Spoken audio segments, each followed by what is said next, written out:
C'est quoi DTT? Là, DDT.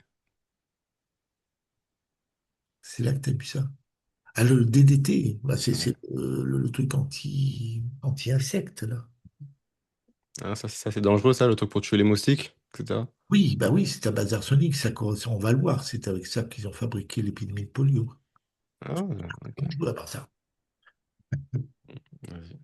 Alors, quelques mots sur la bioélectronique, hein. Donc, c'est une technique diagnostique remarquable, simple, trop peu connue, et qui permet de connaître à chaque instant où on en est, si on est en train de fabriquer un cancer ou de le démonter. Mais il faut le faire absolument sur du sang vivant. Et ça, c'est extrêmement important. Donc, lorsqu'on est dans la case jaune, hein, on est dans le terrain alcalin oxydé. Donc là, on est dans la phase de pathologie, de stress majeur, de vieillissement, on va vers la mort.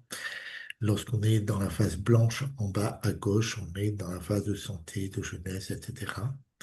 Alors après, il y a des nuances, hein. Bon, nous savons que l'ovule est acide, yin et réduit, alors que le spermatozoïde est réduit mais alcalin, hein. Et, et c'est la rencontre du spermatozoïde et de l'ovule.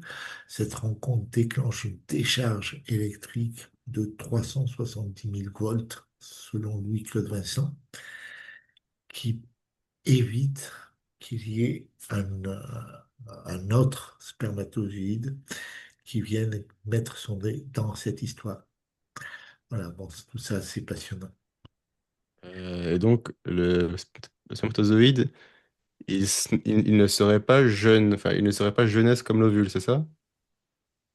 Ben si, bien sûr qu'il est jeunesse aussi, mais Hmm. bon. Ah, alcalin et réduit, c'est pas jeunesse. À un réduit, le plus important, c'est la réduction. Ok. Voilà, le problème de la bioélectronique aujourd'hui, c'est que, bon, d'abord, les médecins ne connaissent pas, ils pratiquent pas, donc les laboratoires d'analyse, ils ne prescrivent pas, donc il n'y a pas de laboratoires d'analyse qui sont équipés, c'est excessivement rare.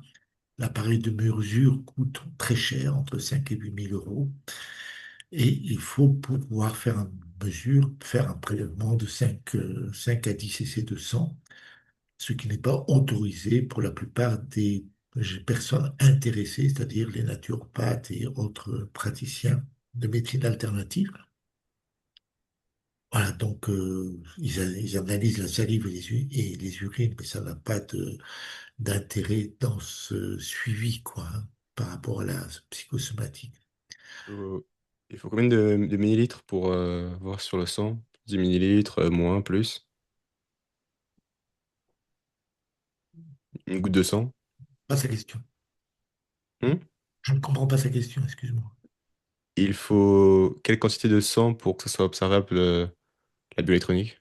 Alors, je pense entre 5 et 10 millilitres. Ça représente quoi? Une fiole? Des gouttes?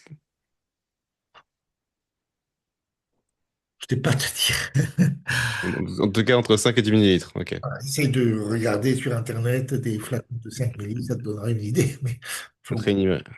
Ok, ça marche. bon, Vas-y. voilà, la solution à la portée de tous. Donc, on est, on en est là aujourd'hui. Il faut arriver à trouver un appareil qui ne coûte que entre 100 et 150 euros, qui soit donc accessible à tout praticien de médecine alternative.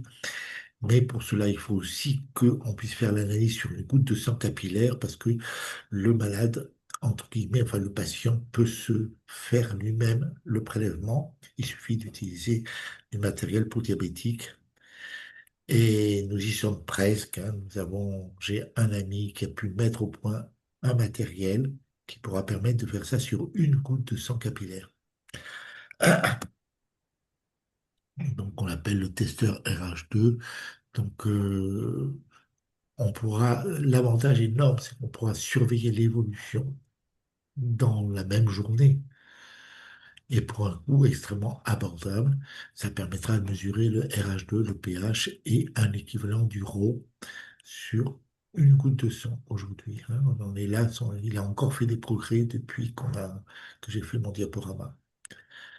Donc le prototype est déjà fonctionnel, mais il faut l'étalonner, faire les tests de validation et surtout se procurer le matériel nécessaire à une production en petite série, puisque on va avoir besoin probablement de plusieurs milliers d'appareils pour fournir toutes les personnes intéressées.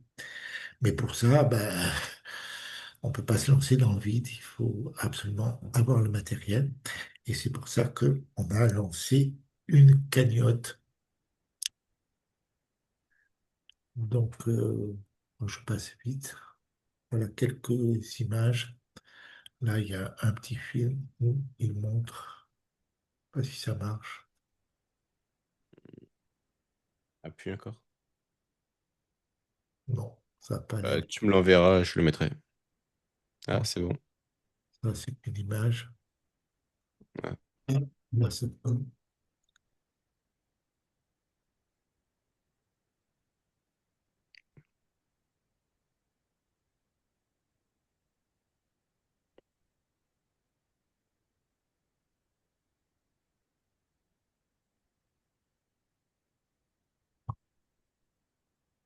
Donc, si vous voulez nous aider, ben, il faut absolument cotiser, hein.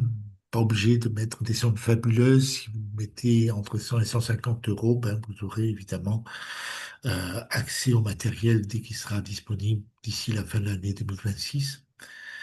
Voilà. Donc, il faut aller sur Hello Asso, demander la bonne boîte ou bien utiliser le lien qui est noté ici et ou utiliser le QR code qui est ici, hein.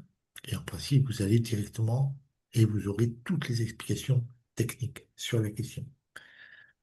Voilà, donc c'est important de comprendre ces choses-là. Il faudrait que mes confrères médecins se réveillent et puis arrivent à discerner toutes les incohérences des, des hypothèses officielles et qu'on se remette au travail, qu'on se remette à chercher, quoi. Ah, pour acheter le matos et tout ça, il faudra à peu près 16 000 euros. Donc, c'est pas une somme non plus faramineuse, hein. Mm.